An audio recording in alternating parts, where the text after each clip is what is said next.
beekuu fi nama waliin godhu beeku waan ta'eef waan hundaa dhibbaa successful ta'e yookaan ammoo dhibbaa itti milkaa'ee dalagaa jira jechuudha. Kana qofaa miti. Karaa saayinsii fi teekinooloojiitiin sadarkaa Itoophiyaan dhaqqabdee jirtu addunyaa wajjin tankaarfachuu dandeetti jechuudha. Isa AI yookaan ammoo artificial intelligence Itoophiyaa yeroo ammaatti uf dandeettii sosso'aa jirti jechuudha.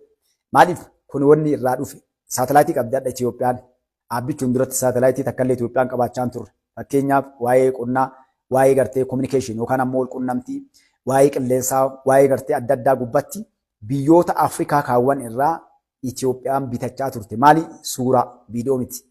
Rakkoon tokko fakkeenyaaf haala qilleensaa biyyoota ollaa irraa naannoo kam roobni roobaa, yeroo kamitti roobaa, qilleensi baranaa maal fakkaataa odeessa jiru guutuu isaa Itoophiyaan guyyaa irraa bahii baastee yeroo wanni qilleensaa roobni jiraate maaltu jira kan jedhu suuraadhaan kennamaaf. Akkasuma communication waa'ee walqunnamtii irratti wantoota akka hin taane waa hundaa irrattu jechuudha. Adda Itoophiyaan saatalaayitii ofii qabdi jechuudha.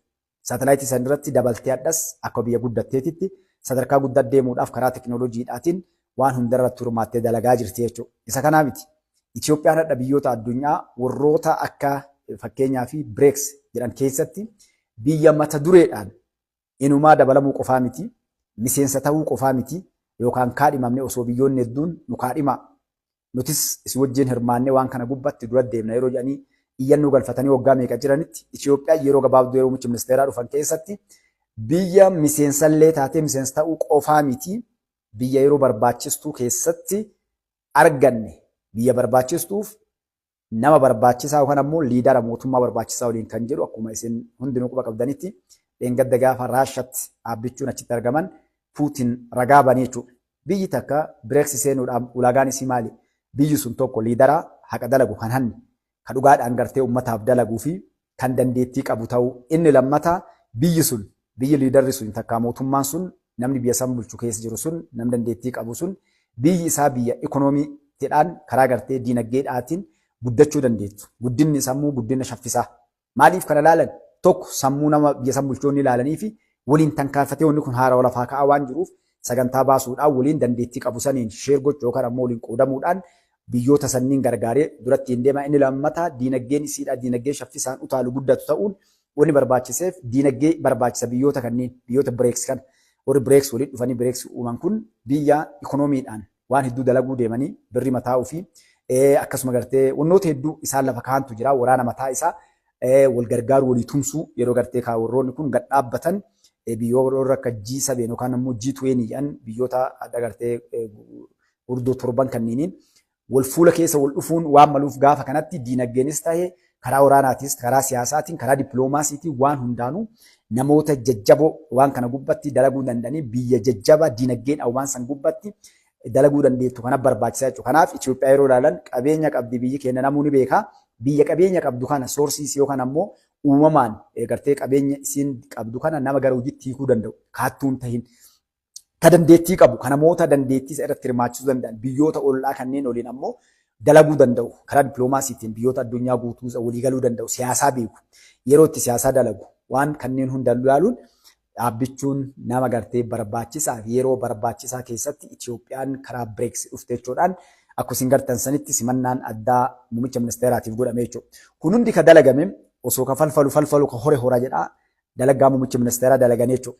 Ganamuma yeroo manaa bayan du'aa yaadaallee waan qabaniif nama haqaallee waan ta'aniif ilma Oromoolee waan ta'aniif ilma Oromoo keessaa ilma Abbaa Jifaar waan ta'aniif ilma Jeneraal Waaqoo Guutuu ilma Sooressa Jaarraa Abbaa Gadaa ilma Jeneraal Taaddasaa Birruu waan ta'aniif sammuu gootoowwan kanaa qabatanii waan dhufaniif osoo garta kan gorre Nobel Peace Prize kan addunyaa kana keessatti namni kuma hagas biyyoota addunyaa kana keessa namoonni seenaa waggaa dheeraa dalaganii ana bara nagaa osoo jedhanii isaan eegan dhaabbichuun barnoota gabbahuudhaan osoo oluu seenanii bulchiinsattuun seenin Araakkiiloo keessattuu gartee barcumaarra gadi hin taayin badhaasan fuudhanii jechuudha. Inni sun biyyoota gurguddoo akka Ameerikaa fakkeenyaa fi Tiraamp yeroo san angoora turee si lammataa itti deebi'e Dr. Abiy Ahmediin hin malle naan malee jedhan.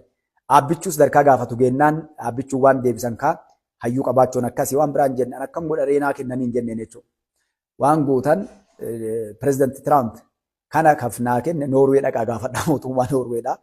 Gartee kun waan dhaabsii walitti deebifnu miti qabaafnu macha jechuudha. Tiraamp aarisanii nagadhaa waan san fuudhuudhaaf sa'a 24 dalagaa jiran jechuudha. Dhaabbichuun garuu osoo biyyoonni akkanaa gurdaan jiran Yuroob, Ameerikaa, Awustiraaliyaa, Kanaadaa, Noorwee, Swiidin, Hoolaand biyyoonni Afrikaa 54 osoo jiran ganamta gabbayee leencichi Oromoodhaa fuudhee waliin deebi'ee jechuudha. Biyyoonni seenaa dalagaan hedduun ni jiran. Biyyoonni nageenya waan hedduu dalagaa ture. Garuu ulaagaan kaayamee wanni kaayamuu dandeettii namni sun qabu jechuudha. Maal dalagee yeroo gam keessatti dalagamee maaliif dalagee namoonni gariin siyaasaaf dalaganii waan tokko yeroo dalagan Nobel Peace Prize fuudhaaf dalagan. Irra guddoo warra waan san qofaaf ta'ee dalagamtu jenna jechuudha.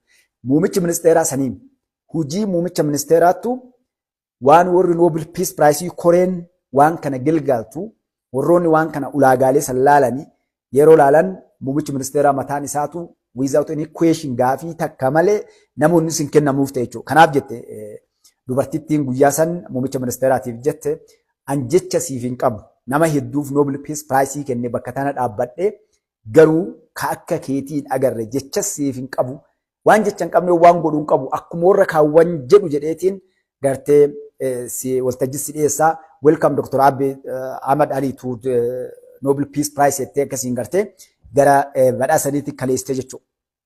Muumichi ministeeraa Dr. Ahmad Ali yeroo achi dhiyaatan ammoo akkuma isin gartan sani Bujawaar waan jedhe in salphanna salphinni kenna okay Nobel Peace Prize akka malittuu itti kennanii jecha takka afaan Ingiliffaan beekuu ni salphannaa jedhe jechuudha. Gaafni Jawaar ganama salphate bakka tana jecha Ingiliffa takka jedhee ofirraa deebisuu hin danda'u ni salphannaa jedhe. Abbichuun kan rabbiin gartee ammallee rabbi umurii dheeressee kennaa namaa kenna rabbiin kuni alhamdulillah waa hunda kenneef liidara ta'uu dhaabbataan deemsaan jechaan gochaan waan hundaatti kenne rabbiin. Haafin rabbii kaa abbichuulleen tana gartee itti dalagaallee jiran jechuudha. Yeroo achi gubbaa dhaqe kadhaa taate faranjiin gatta'an ummanni adiin gurraacha kana gartee akka biraatti ilaalu kuni kan yeroo wanna illee xiqqoo adabaaf gartee akkasiidhaan warri hedduun adii maraa miti. Warroonni hedduun tokkuma si adabaaf akkasiidhaan. Lafaa kaanii please taa'ee kadhatan jechuudha muumichi ministeeraa. Osoo waraqaa takka qabatanii irraan dubbisin. Maachurdi nama beekaa bilchaata jechuun kana. San biraanu wanna namoonni hin eegin hedduu waltajjii san gubbaa dhiyeessan. Waa'ee Islaamaa nama gartee diinii Islaamaa baratee fi Nobel Peace Prize kana nageenya irratti dalaguu diinii sun akka fide. Inni kun nama gartee obboleeyyan isaa gargaaraa turan. Obboleessattii obboleewwan dhiiraa dubartii jechuudha. Tartiibatti kaanii akkaataa kanaami nagaa jechuun yoo jecha afaan Oromootiin kaanii jechuudha. Yoo ollaan nagahaan bule yoo ati ollaan nagaan bule nagaan bultaa. Ollaan kee naga qabaate si naga qabaate. Wardiileef jechaa fi akkuma yeroo kaan waltajjii gubbaa dhiyeessanii waan hedduu.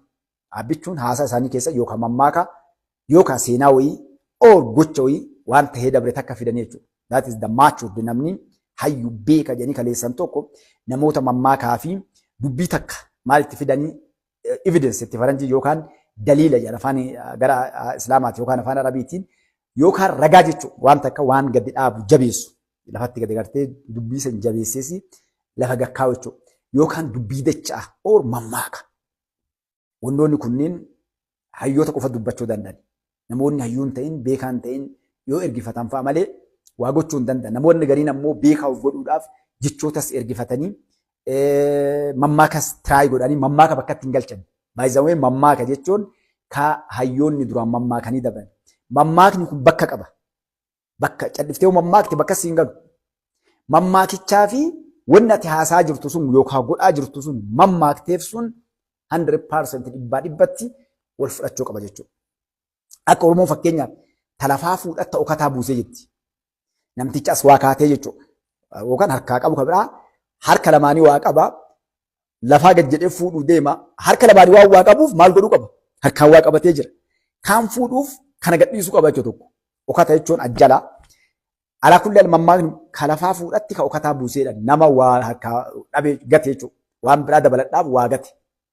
So mammaaka akkasii bakka yoo galchite yoo fakkeenya namni tokko talafaa fuudhatta okataa buuse jedhe namni tokko yoo gartee waa fuudhuuf dhubee dhabe lachuu dhabe yookaan ammoo ta'irra wayyaa dhabe diqqoo fuudhee guddoo yoo dhabe waan isa fayyadu waan gartee waan yeroo biraatti isa fayyadu fuudhee waan ammatti isa fayyadu yoo buuse talafaa fuudhatta okataa buuse. Akka nama garii gartee mammaaka Oromummaattu nama gartee yoo dadhabde gorsitee maal jettee ni dadhabde. Dhiis lakkoonni kun rakkoo sirraan fidaa jettaan. Gaaf kaan namtichi ati gorsaa dhatte kun Isaa lafa dha'ee biyyeen isa nyaattee itti dhufta jechuudha. Maal jettaan? Bakkisuuf bakti callisuuf dhalti itti dhiifama. Itti man hin didaa irkisaniin jigaa mala guchuma luffichaa itti Oromoon. Itti manni didaa irkisaniin jigaa mala guchuma luffichaa. Eegartee maaliif namtichi itti maal goota akkasiin dhaga'u gaaf kaan isaa mataa qabatee bu'u. So mammaakota akkanaa kana maaliif sin jedhe hayyoota qofatu bakka akka namni kun mammaakee dhaga'ee fideetu maal ka waa'ee bahaa haasa'u waa'ee dhiyaa mammaakasee fide yookaan ka waa'ee lolaa haasa'u mammaaka yookaan ammoo jechoota durii ka gartee dhiyaasiif fide nagaasiif fide yookaan ka waa'ee lolaa sii himuu deemu. Kanaaf akkasii soo wanni kana maree sii dhaqee maali waa hedduun nutti himame dandeettiin qabu nuun jedhanii dhadha wanni jedhaa jiran dandeettiin qabu nama hin jirtu jechuudha. Wanni jechuun jedhan dhadha gartee bililicii ijaaree waan tole jechuudha. Amma kaa dandeettiin qabuun hin jiru. Nukureen dalagaa jira. Misaa'ila dalaguu jira.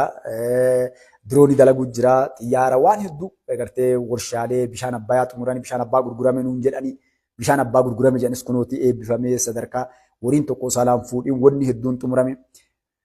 Walii baagalatti wanni isaan jedhaa turan sun guutuun isaaniitu maal taateef haallaa dhatte. Ilmi maali jedhan? Ilmi fadhiidoo beektuu seeni. Fadhiidoo jira. Fadhiidooni ijoollee haatii qabaan godhiniif fincaan gartee ofirratti fincooftee wayamoyiitiin famaranii yookaan sukkuumii dhabee irraan dhiqanii bes ganama yoo lafaa kee harma afaan keetteetum waa itti kenniteetum haati yoo inni harma quufeetiin darbitee biraan ittiin dhittu irraa sukkuumtu maaliin jettu. Ijoolleen akkanaa kuni lafatti hafan. Isaa ganna 7-8 illee inni ibidda jala ta'a. Maaliif naafa asii gadiin paralaayis ta'ee jira. Narviin isaan dalaguu tajaajila guutuun arganne. Fadhiidoo jedhaniin gara keenyatti. Ibidduma jala ta'a inni. Achumaa gartee wannaa qocata. Waan eelee irraa utaaltee fi maal kanneen qoca fadhiidoo jedhaniin kana. Fadhiidoo malee rabbis itti dharanni dalagu. Maaliif inni as jala taa'a haadhaaf abbaa akkamiin wal jaalata haadhaaf abbaa isaati qofa qabaadhu. Warra kana asii wal ficcisiisanii. Yeroo waa beela'ee butuu dhoorgee waa irraa dhoorganii warra lamaan asaa dhiyaatanii eegee walitti dhufa akka warri balaa walitti buusu. Tana jidduu waa buta inni. Warri lamaan wal oofaa inni okkotee harka kaayaa waa butaa dharabe ijoolleef haadhaaf maalii kanas taa'ee walitti oofa gartee fadhiidoon. Fadhiidoon kun wanni dandeettii qabu maali hojiitti waa takka qulla zeeroodha. Ka'ee waan dalagu sin gargaaru bakka namaan taa'u bakka biraa taa'u maal godha nama walitti oofee jidduu kanas daldaala inni daldaala hamtuu dara gartee garaa isaatiif waan birii takka inni akka namaa deemee taphachuu gardhaquu baratee maal jechuu waa fiduu hin danda'u. Jasti fadhiidoo jedhanii. Warri kun ka fadhiidoo akkasiisan ka amma abbichuun gartee dhukkee irraa kaase. Amma ka fadhiidoon akkuma gartee fadhiidicha saniitiitti wama harcee tana qochi walitti ooftee nama sinii galee biyya tana walitti oofaa jirti. Dhiirri dalaga deemee gartee ala keessa. Soo warroota akkasii dadhabne warra fadhiidoo ka teetteetumaan waa qocattu yoo gamanaallee waa bu'an qacamu abbaa fedha jalaa buutu haadha jalaallee buutu ni fuudha fadhiidichi. Ka keessummaa go'a illee ni buuta. Inni bes ibidda jalaan fagaatu inni bakka waa nyaatan tana. Inni achuma waa buta bes yoo hammaattee hin beekanii fadhiidicha jalaa waa hiisanii sisteema baasanii achuma taa'ee akkam godhee hadha waa fuudha. Warra kan akkamii wal dhabsiisa.